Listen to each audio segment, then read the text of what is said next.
Halo semuanya, Kel di sini. Kalau kamu tergabung dalam komunitas Skoll, kamu pasti tahu berapa banyak uang yang bisa dihasilkan di sana. Kalau kamu itu melihat papan peringkat Skoll, kamu bisa melihat orang-orang menghasilkan puluhan ribu dolar sebulan hanya dengan menjual akses ke komunitas berdasarkan keahlian yang udah mereka kuasai. Nah, salah satu cara termudah untuk mengembangkan komunitas Skoll kamu adalah dengan menggunakan sesuatu kayak Facebook Ads ya. Misalnya, ada banyak cara berbeda untuk mengembangkan komunitasmu. Kamu bisa menggunakan konten organik, daftar email, newsletter, dan tentu saja salah satu cara termudah adalah dengan apa yang disebut iklan berbayar. Intinya, menjalankan iklan di Facebook dan Instagram. Dengan manfaatin strategi ini, kamu bisa hasilin hingga 20 bahkan 50 ribu dolar sebulan di level tertinggi hanya dengan menjalankan iklan secara konsisten ke komunitas Skoll kamu. Di video ini, aku akan nunjukin langkah demi langkah cara tepat yang aku lakukan untuk bikin iklan sendiri dan mulai postingnya. Yang mana strategi ini mungkinin aku hasilin lebih dari 15 ribu dolar sebulan. Jadi tanpa basa-basi lagi, mari kita mulai. Oke, pertama-tama aku pengen nunjukin dengan cepat seperti apa tampilan dashboardku. Seperti yang kalian lihat, aku itu berada di angka sekitar 15,171 dolar dalam pendapatan bulananku ya. Dan aku bahkan bisa tekan tombol refresh di sini dan angkanya tetap 15 ribuan. Jadi aku nggak lakuin trik inspect elemen atau apapun di sini teman-teman. Ini adalah komunitas Skoll yang nyata. Salah satu cara terbaik yang aku temukan untuk menumbuhkan komunitas Skoll dengan sangat cepat tanpa harus posting konten organik setiap hari atau khawatir soal konsistensi itu adalah dengan menjalankan iklan Facebook dan Instagram. Kenapa materi iklan yang kreatif ini sangat penting? Satu hal utama yang paling penting saat kamu itu menjalankan jenis iklan ini, percaya atau enggak, bukan pengaturan teknis yang sering membuat orang bingung. Kenyataannya adalah materi iklan atau ad kreatif kamu itu bagian visual dari iklanmu. Ini adalah sekitar 95% dari penentu keberhasilan campaign iklanmu ya. Sekarang aku pengen tunjukin caraku membuat materi iklan saat ini dan memberitahu kamu agar kamu itu bisa membuatnya dengan sangat cepat. Alasan terbesar orang sukses dengan Facebook Ads adalah karena mereka itu bisa membuatnya berulang kali secara konsisten dan cepat. Salah satu hal yang membawa kesuksesan besar bagi komunitas Skollku adalah dengan membuat ulang materi iklan secara konsisten setiap hari atau bahkan setiap minggu. Hal ini dilakukan untuk mengurangi sesuatu yang disebut sebagai kejenuhan iklan atau ad fatigue. Ini terjadi kalau orang itu ngelihat iklan yang sama terus-menerus, yang akhirnya membuat penonton bosan atau nggak pengen ngelihat iklan itu lagi. Hal ini bisa menyebabkan performa buruk, tingkat konversi menurun, dan yang lebih buruk lagi adalah membuang-buang uang. Itulah kenapa kamu harus terus membuat ulang iklan, membuat sudut pandang baru, dan konsisten menciptakan kembali apa yang kamu tampilkan kepada orang-orang. Ada dua cara utama aku membuat materi iklan. Yang pertama adalah pakai Figma ya. Ini tuh sebuah software desain grafis gitu untuk bikin visual. Di sini aku punya file besar berisi berbagai materi iklan yang aku buat selama beberapa tahun terakhir. Aku pengen nunjukin apa yang berhasil dan apa yang enggak, serta pola pikirku di baliknya. Iklan-iklan awal yang aku jalankan tuh nggak rumit sih sebenarnya, sangat sederhana dan mudah dibaca dan pakai elemen yang terbukti sukses digunakan orang lain. Salah satunya adalah teks ya. Teks tuh hampir selalu menjadi pemenangnya gitulah. Aku menemukan bahwa pada jenis materi iklan lain yang lebih berat di visual, contohnya kayak gambar tempat sampah yang aku bikin ini ya, pakai Google Nano Banana, ternyata hasilnya nggak begitu bagus. Ada beberapa alasannya. Mungkin ya gambarnya nggak secara inherent menjelaskan mengapa orang harus ngeklik iklan tersebut. Kebanyakan orang lebih menyukai teks. Bayangkan kamu lagi scrolling di Instagram. Saat sesuatu seperti gambar tanpa teks muncul, kemungkinan besar orang akan terus scrolling. Mereka nggak akan berhenti untuk mencoba mencari tahu maksud gambar tersebut. Tentu aja mungkin ada beberapa orang yang mungkin menganggap gambar ini agak menarik dan mereka akhirnya berkata, oke, mari kita lihat apa yang sebenarnya bisa dilakukan sama foto ini. Tapi sebagian besar, sepertinya teks itu bekerja jauh lebih baik pada gambar statis daripada sekedar visual biasa seperti ini. Aku nggak bilang kalau ini nggak berhasil. Itu sangat tergantung pada konteks apa yang lagi kamu coba jual sedari awal. Tapi gambar-gambar khusus ini tuh bukan termasuk penampil terbaik kami. Nah, yang lucu adalah kalau kami tuh melihat yang ini tuh hampir murni berisi teks doang. Dan ini adalah contoh iklan terbaik ya kan, dimana tampilannya ya bener-bener hampir kayak papan reklame gede lah. Yang ini tampilannya jauh lebih baik daripada yang tadi. Dan yang ini pada dasarnya ya cara baru untuk memulai agensi AI dan bagaimana menjalani proses tersebut. Sama halnya dengan dua iklan ini. Sekali lagi di sini ini padat banget sama teks, tapi yang ini hasilnya jauh lebih baik. Sekarang aku akan zoom out sedikit dan kembali ke iklan-iklan awal yang mulai kami jalankan dalam proses komunitas Skoll. Dan ini bisa dibilang karya terbaik kami. Ini adalah beberapa iklan dengan performa terbaik yang pernah kami jalanin dan ada di kelompok yang ini sih. Sangat-sangat sederhana kan? Kami itu cuma nunjukin apa yang akan mereka dapetin aja. Jadi di iklan ini, kami itu punya folder besar berisi template NNN yang kami jual. Waktu itu isinya 20 lebih dan sekarang udah jadi 2000-an atau jumlah yang gila kayak gitulah. Tapi intinya kami tuh hanya menuliskan 20 lebih otomasi AI plug and play dan kami nyorotin kata otomasi ya agar sedikit lebih menonjol. Sampai hari ini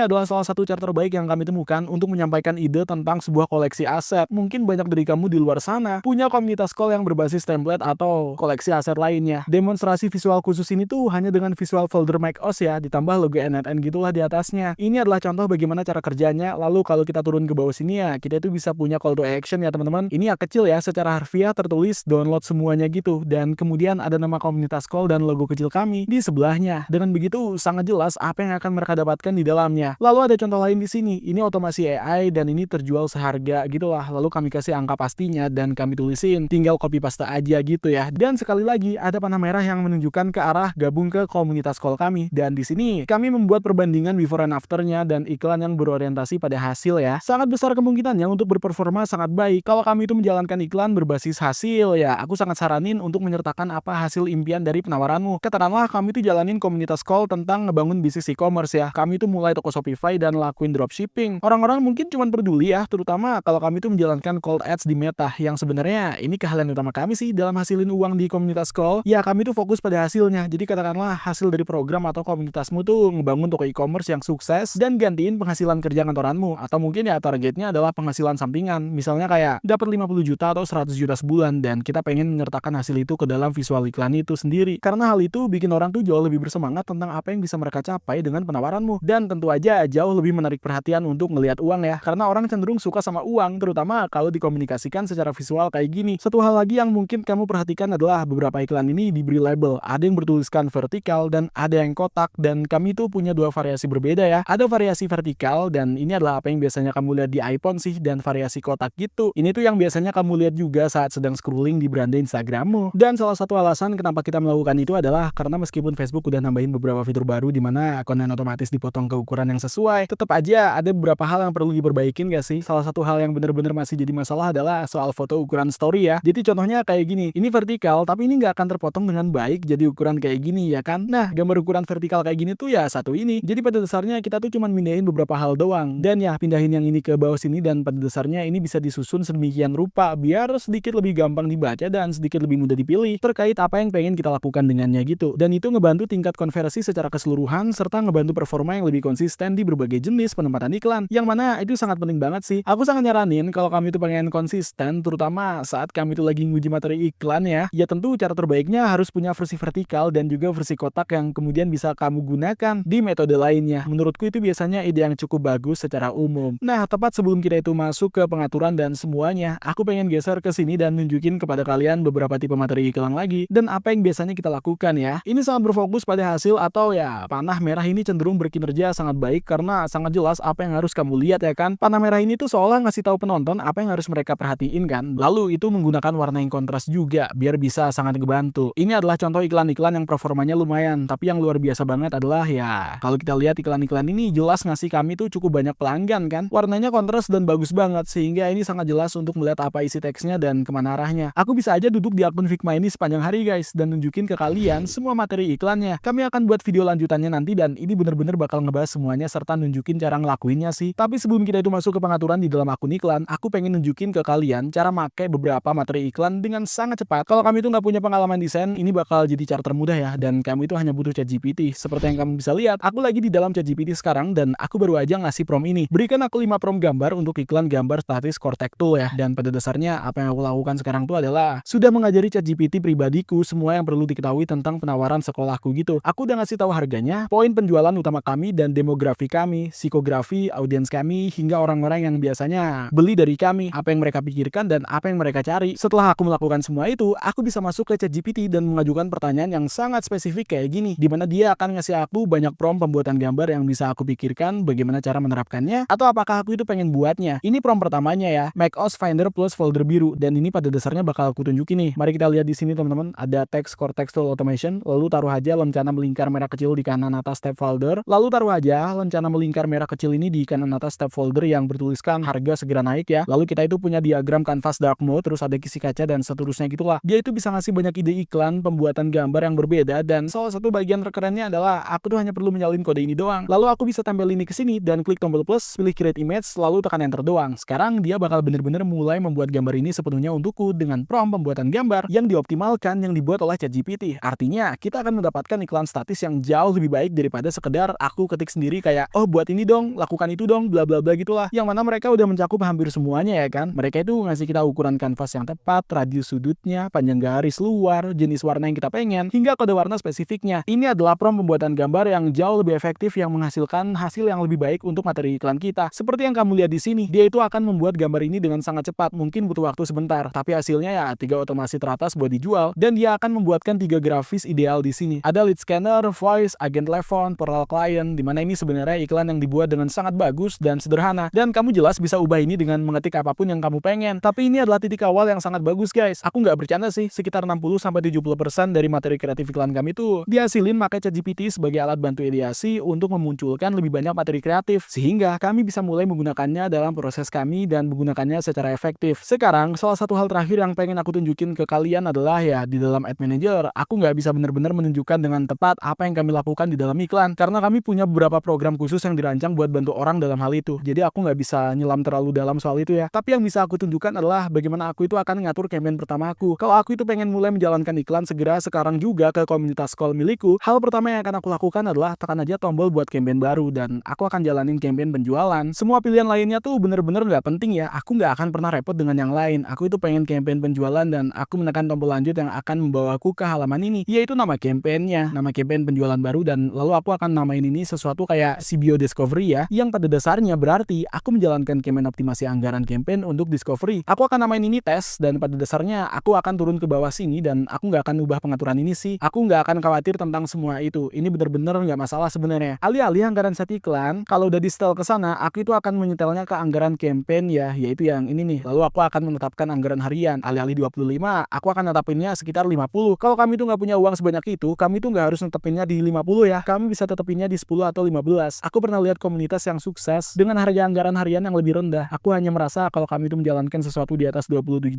sebulan untuk komunitas callmu, aku sangat menyarankan untuk menetapkannya sekitar $50 sehari, karena kamu akan bisa mendapatkan hasil yang cukup, mendapatkan data, dan membuat keputusan yang lebih baik. Sisanya akan aku biarkan normal aja. Kalau kami itu punya audiens yang terlibat, silakan aja tambahin itu. Sama halnya dengan pelanggan lama. Kalau kami itu baru mulai menjalankan iklan ke komunitas callmu, atau kalau kami itu baru aja menyalakan Facebook Pixel, kamu mungkin belum mengaktifkannya. Jadi pastikan kami itu memikirkannya. Hal berikutnya di dalam AdSense itu adalah di sini alih-alih situs web dan juga panggilan ya, kita itu pilih situs web aja atau website, dan untuk set datanya kita akan pilih pixel scroll spesifik kita. Lalu pada dasarnya kita bakal maksimalin jumlah konversi kita dan kemudian kita akan milih pembeliannya sebagai event kita. Lalu untuk batas pengeluaran set iklan, sekali lagi jangan banyak berubah di sini. Aku biasanya luncurin iklanku pada tengah malam sih, tapi kamu bisa luncurinnya kapan aja guys. Udah nggak ada lagi waktu terbaik yang spesifik untuk meluncurkan iklanmu. Itu udah bukan hal yang relevan lagi. Untuk lokasi, aku biasanya mencoba menjangkau sedikit lebih luas daripada Amerika Serikat. Terkadang aku pilih negara-negara berbahasa Inggris kayak Kanada, Australia, dan tempat-tempat kayak gitu. Lalu untuk penempatan atau placementnya, aku biarkan aja ya. Kemudian kita itu masuk ke iklan individu kita. Pastikan semua identitas kamu itu udah siap. Jadi halaman Facebook, halaman Instagram, dan halaman Threads kamu. Lalu kamu siapin materi kreatifnya dan kamu bisa upload materi kreatifmu kan. Pastiin semua format tuh udah diurus. Dan untuk URL situs web yang sebenarnya ya, kamu cukup masukin aja halaman about dari sekolah kamu sih. Kami nggak jalanin iklan ke landing page ya teman-teman. Setiap kali kami tuh uji hal itu dan kami hanya bener-bener ngujinya selama sekitar sebulan doang, seperti 3 atau 4 bulan yang lalu. Hasilnya nggak terkonversi seefektif atau sebanyak jika hanya menjalankan iklan ke halaman about school-nya. Ini jauh lebih efisien, jauh lebih efektif, dan sepertinya orang-orang jauh lebih responsif kalau kami tuh langsung membawa mereka ke halaman about di mana mereka bisa melihat semuanya. Dan kamu memperlakukan halaman about kamu itu seperti landing page ya. Itulah cara yang bikin kami itu melihat banyak kesuksesan dan kamu bisa upload materi kreatif kamu di sini. Dan sisanya aku rasa udah cukup siap. Gak banyak lagi yang perlu kamu ubah di sini, dan setelah semuanya siap teman-teman, kamu udah hampir siap untuk mulai menjalankan iklannya. Kalau kamu itu tertarik untuk mulai dengan Skoll, aku sangat saranin untuk pakai link di deskripsi di bawah. Saat kamu itu klik link itu, kamu akan dibawa ke halaman yang kelihatan kayak gini. Kamu akan menekan buat komunitas di situ ya. Terus masukin nama depan, nama belakang, alamat email, dan kata sandi yang akan membuat akun Skollmu. Dan kamu bisa mulai 14 hari sepenuhnya secara gratis. Kamu nggak perlu bayar apapun, dan mereka baru aja menambahkan tingkatan baru yang hanya $9 sebulan, yaitu Hobbies Plan. Jadi sekarang sangat murah untuk mulai dengan Skoll. Dulu harganya sih $99 sebulan, tapi sekarang jauh lebih murah daripada sebelumnya. Kalau kamu punya pertanyaan, pastiin untuk tinggalinnya di kolom komentar. Tekan tombol like dan juga subscribe agar kami tuh nggak kelewatan video kami di masa mendatang. Selain itu, harap diingat bahwa ini adalah link afiliasi dan kami bisa dapetin keuntungan finansial dari sana tanpa biaya tambahan buat kamu. Terima kasih banyak udah nonton dan aku akan ketemu kamu di video berikutnya.